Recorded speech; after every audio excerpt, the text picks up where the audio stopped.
Okay, a lot of you guys don't like it when I stop a video at this particular stage. Uh, I don't really want to finish this out to a point, but I can finish it out to a biface.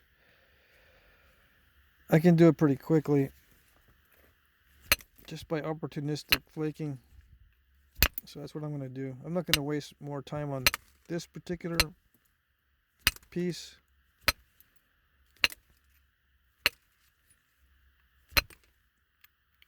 I'm trying to preserve as much width and length as possible, but it's hard on a piece like this.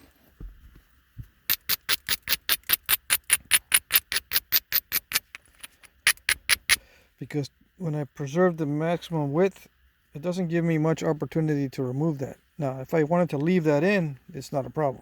I don't want to leave it in though, right? If I was making a knife blade and I was back in the day working with some material that was pretty bad, I wouldn't care. I would just leave the step fracture in and use this edge more than that edge. Because, step fractures near the edge, it's pretty bad when you're cutting. Sometimes it'll interfere with the effectiveness of the tool. But you use what you use what you got. It's more efficient to have two cutting edges, because if one gets dull, just switch it over, use the other side. Especially if you have a lot of cutting to do, which they did. They processed meat for many hours at a time, cutting into strips that are thin enough to dry out quickly. As an example,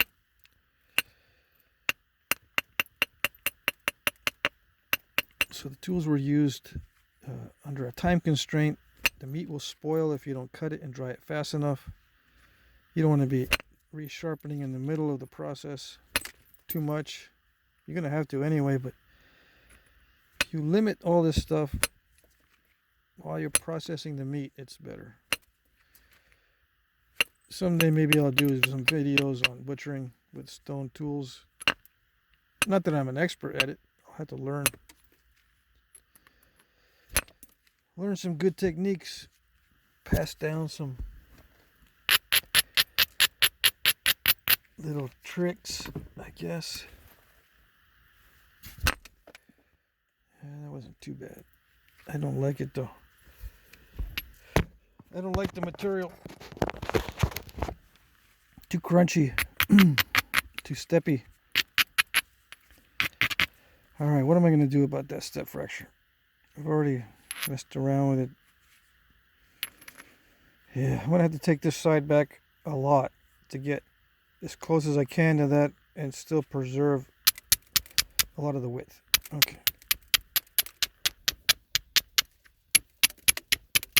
So I'm striking and brushing and abrading. So I don't have to do the steps separately. So I don't have to do the steps separately. In case you haven't noticed, narrating and napping at the same time is kind of exhausting.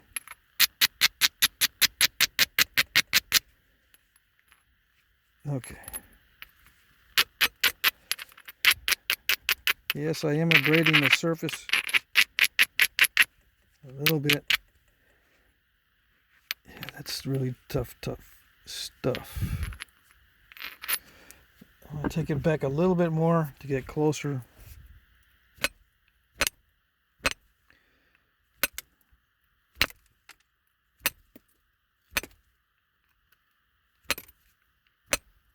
Just hitting right on the surface of the material. See, I'm creating a bevel.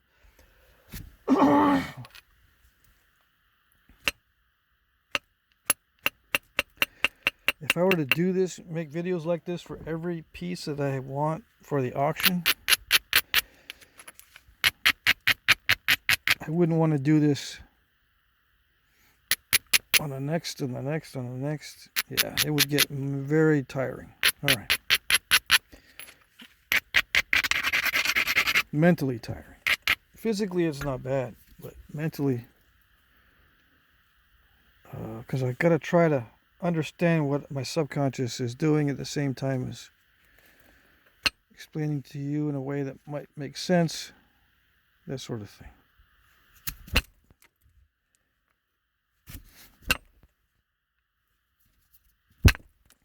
These are extremely hard hits, enough to break the whole piece in half. Just keep that in mind. Yes, I'm hitting it hard enough to break it in half. I'm probably just on this side of breaking the whole thing.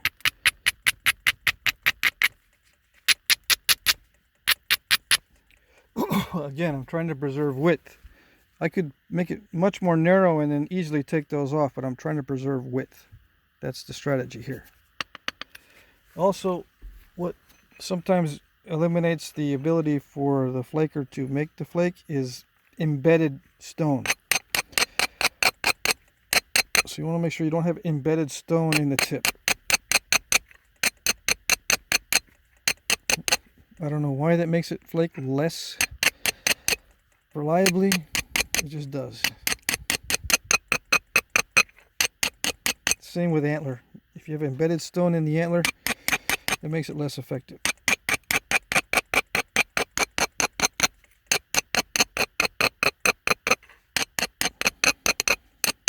I use this because if I use a file and it has embedded stone, it dulls my file.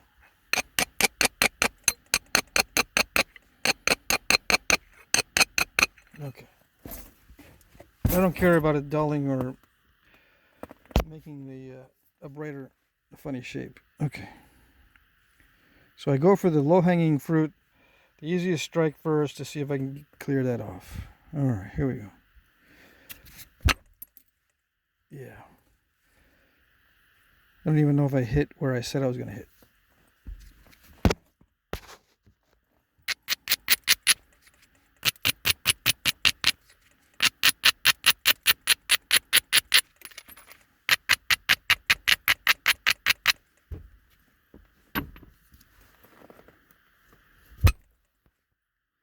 Yeah, I didn't do it. Okay.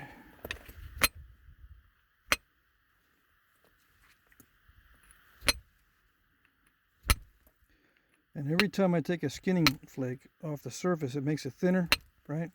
Which makes it harder now. If I don't take off that step fracture, it makes it harder for the next one, because when you're thinning down a thin piece, that's the third hardest thing in flintknapping. New guys also want to always want that as well. Thinning down a thin piece. They want to thin down a thin piece. They want to make long flakes. They want to know exactly where to hit to preserve the maximum size. And they want to thin pieces. The three hardest things in the world, new guys want to do that in the beginning. Okay.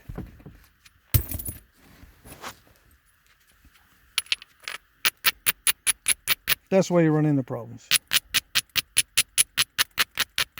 Seemingly. The rest of us are looking at you going, yeah, that's what's supposed to happen. You're not supposed to be able to do that yet. And you're supposed to get frustrated.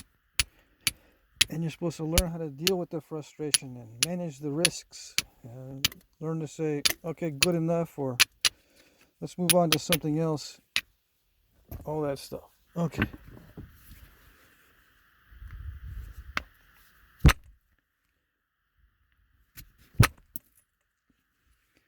Yeah, very hard hits, hard enough to break the whole thing. Sometimes they work, sometimes they don't.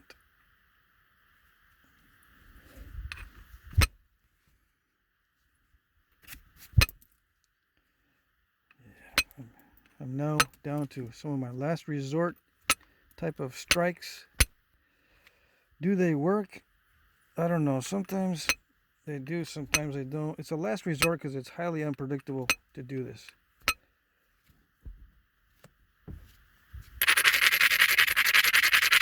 Hitting on the step fracture, you run the danger of diving flakes.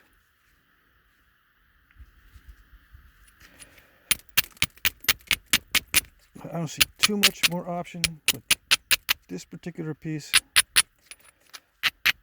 If I don't want to heat treat it, I have to beat it to death. I mean, for closure on this particular piece, to finish it out, my strategy is just to go for the gusto and do some stupid things just to finish it out. See if it'll work. Hit that extremely hard. Almost worked.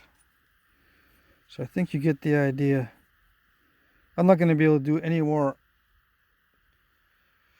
on the thinning on that at this stage without losing a lot of width and then finding another avenue. I'm just going to have to make the point with that step fracture in it. If I want to get rid of the step fracture, there's a couple of remedies. One, well, maybe a combination of some of the remedies. Heat treat it and then try to flake it.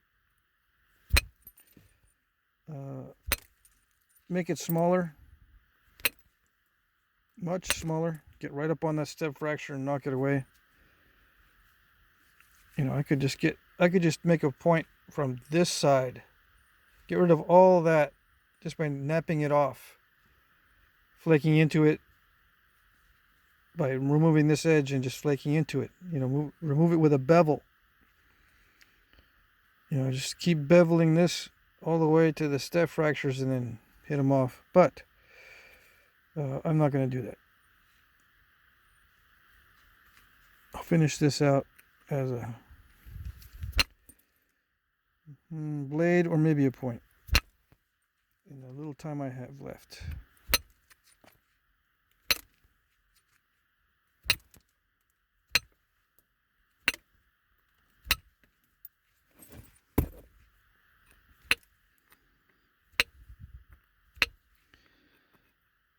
Now, a lot of you guys watch the channel for entertainment, which is okay. A lot of you guys watch it to get shortcuts, which is okay too. How do you shorten the learning curve? A lot of people want to know how to shorten the learning curve on this stuff. Yeah, you know that you're supposed to spend 5 years learning how to flint knap, but you want to spend maybe a year, because 5 years is just not an option. It's just too long. Okay, well, I'm going to try to save you some time by telling you not to work the hard stuff. Don't work stuff like this. It's going to save you a lot of time. You're not going to know what's good. You might be working stuff like that, like this, and thinking to yourself it's really good stuff because Joe told you it was okay. You have to, it's imperative that you get someone reliable to tell you how good the stone is that you're napping. That was one of the hardest things that I encountered when I was learning. I did not know what my material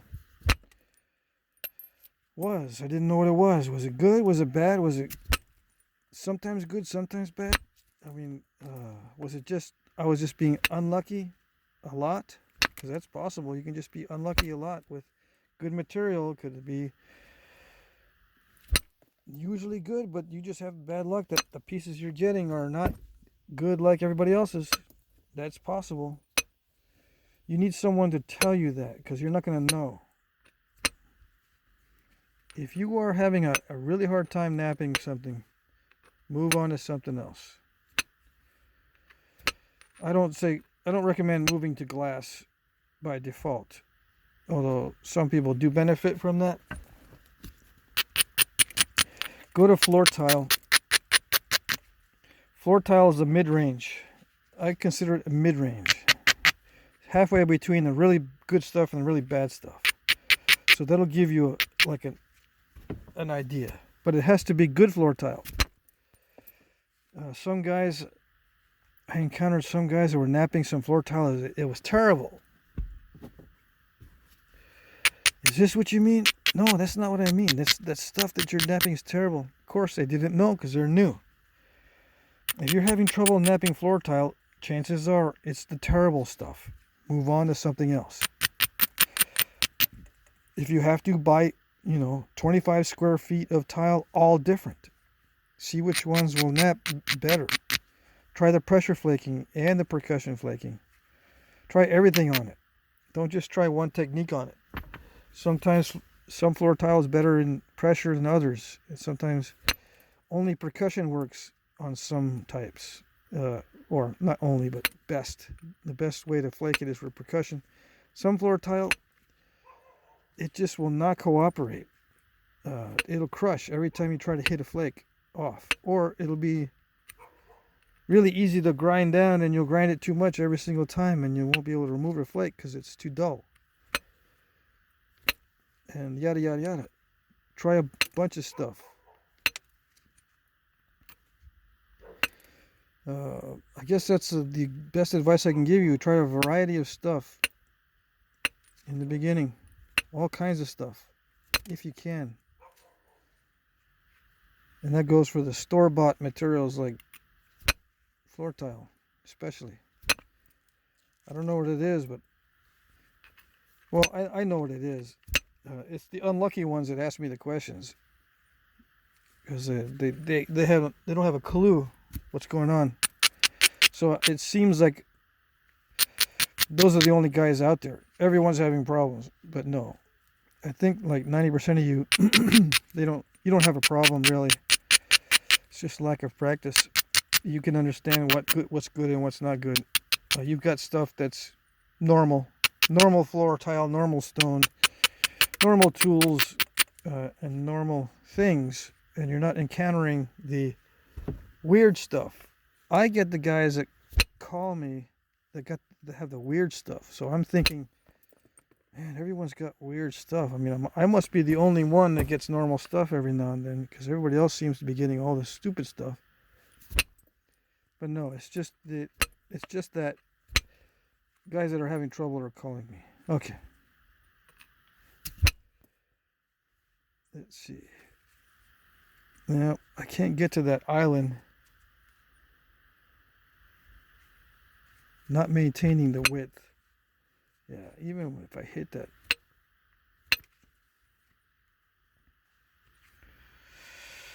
Alright, should I stop there?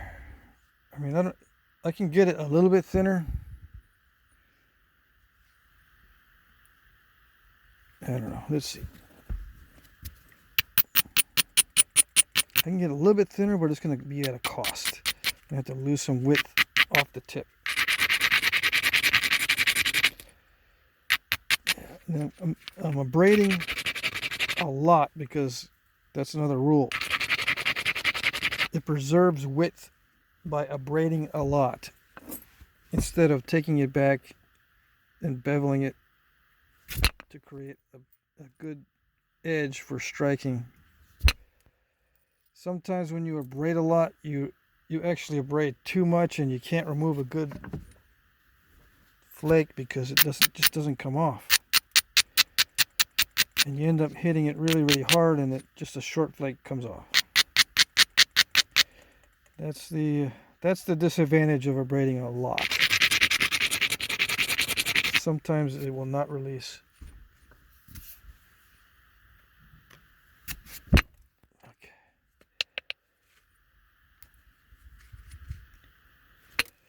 Yeah, that one didn't want to go anywhere. Okay. So yeah, even if you get a lot of experience, I'm saying this, it sounds like an excuse, but even if you have a lot of experience, step fractures are step fractures. They happen to everybody. Some material just will not cooperate. Let me see. It's along that fault line. I'm getting a lot of problems along this fault line within the stone, but I might be able to power through some of that. I'm going to put that flake back on there. Strike it again and see what happens. Just out of curiosity. It's not that strong of a platform to be hitting again, but I'll hit it anyway. Don't worry. I'm not going to worry. It's probably not going to do anything, but that's all right. Yeah, I just broke up the flake. Nothing happened. Well, maybe minimal stuff happened.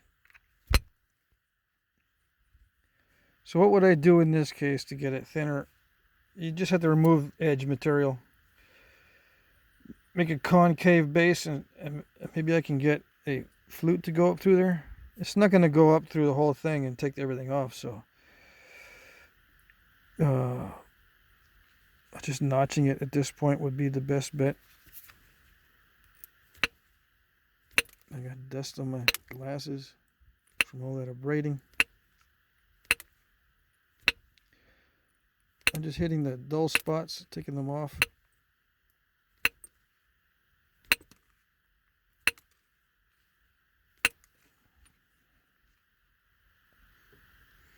Were there real artifacts with this amount of step fracturing going on? Oh yeah.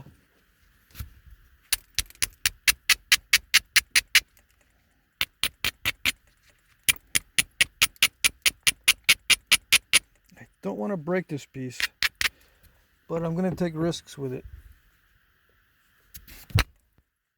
That's not good. Incipient cracks. See that? Once you get a little bit of crushing, you hit next to it, it'll continue to crush in a lot of cases. See that crushing there? I hit to the side a little bit, I don't know which side, and it continued to crush. But if I abrade enough and get aggressive enough, sometimes I can blast through there. No, I blasted through the crushing, but I didn't get a long flake. Yeah, there's not going to be any cooperation with this guy.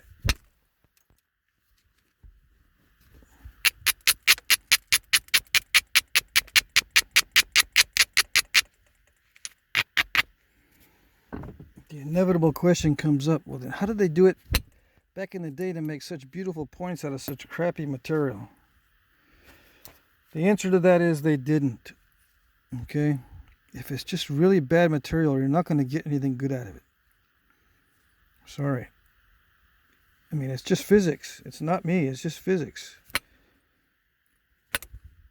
It's going to have to be at least a little cooperative to get something nice out of it. If it's not cooperative at all, you're not going to get anything out of it. It's just physics. How did they do it back in the day to get stuff? Well, to get nice stuff out of bad material. If they did, let's just assume that they were able to do that, get nice stuff out of bad material. How is it possible to do that? The only way to do that I know of is to nap a whole bunch of that material. Like a lifetime's worth of napping that type of material. That's the only way I know to get good stuff out of a bad type of material. Just you have to nap it your whole lifetime. Because during that lifetime, you're going to get lucky and some of your pieces are going to look good. And someone later on, down in time, someone later on is going to pick it up and go, look at that. See? All of them made such great points with such bad material. Sorry to tell you, but you're looking at the exception. You're looking at a guy probably napping this stuff his whole life. Got lucky with some of the pieces where he found in the quarry, where he dug down deep enough to get past the freeze-cracked stuff. One day, hit a vein of stone that was easy to pull out. napped a bunch, got lucky, and then died. Didn't use any of it. Didn't throw it at anything or shoot it at anything. Just had it in his stuff, and someone found it, pristine, never used.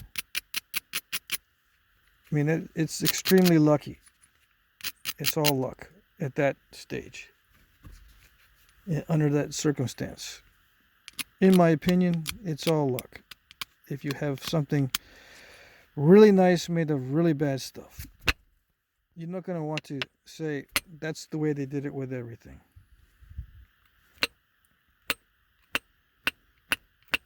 Statistically, it's not correct. And common sense wise, you know better. Okay. So I would just continue the notching process on this. Yeah, I'll finish it out. Some guys can't stand it when it's not finished.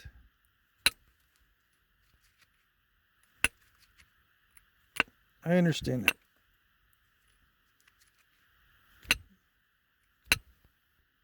Okay. See, 26 minutes.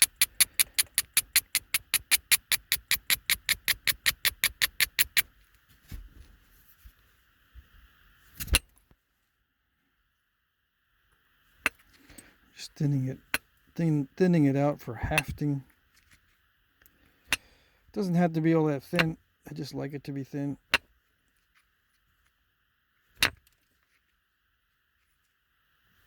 Okay.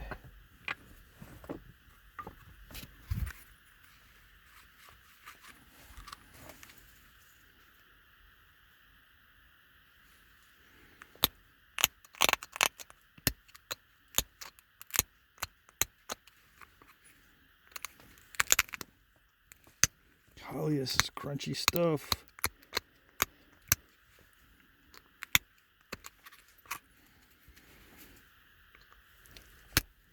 Does it hold an edge well? It probably does. It probably holds an edge pretty well.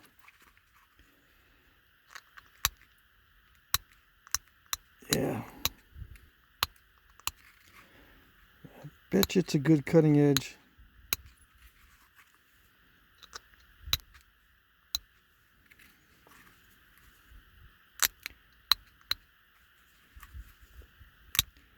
What does it mean when it's crunchy? Why do you say that? Crunchy means that it does a lot of stepping, a lot of step fracturing when you're doing the pressure flaking. It just feels like it's not going anywhere, just crunching. A lot of times with percussion, it'll feel that way, kind of, sort of.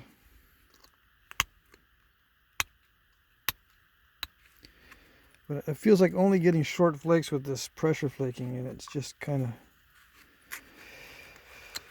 I don't know. It's not smooth, it's rough. It's a rough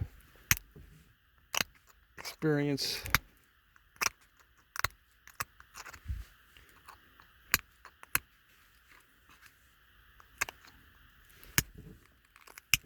If I was trying to do this with natural tools, forget it. It had to be really wide notches. I couldn't get any powerful pressure flakes with a natural material notcher because it would just be too weak. Let's see.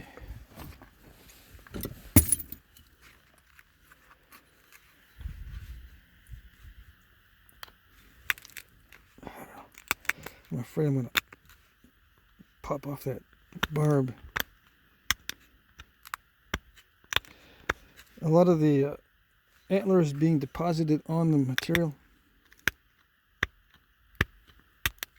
You got to kind of watch that because the stone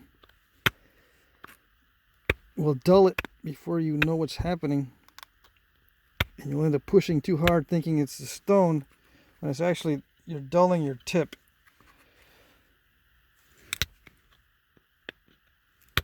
Yeah, that's what's happening with this guy.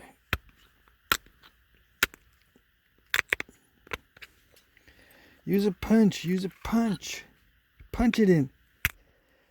Yeah, I can't see what I'm doing with a punch. I'm gonna have to come up with some other method.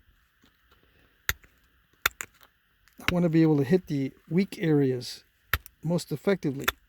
I have to be able to see them.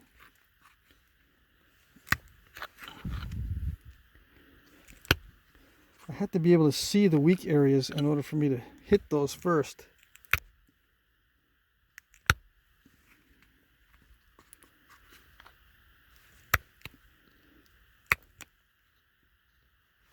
Sometimes it's just a matter of using a whole lot of force.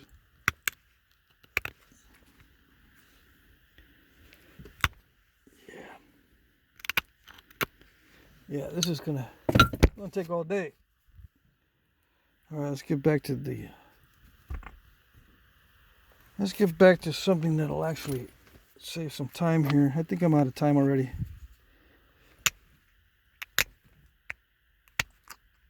Yeah, the steel's not working that great either. I've already stalled it. All right, I'm out of time already, but you get the idea. I'm just going to leave it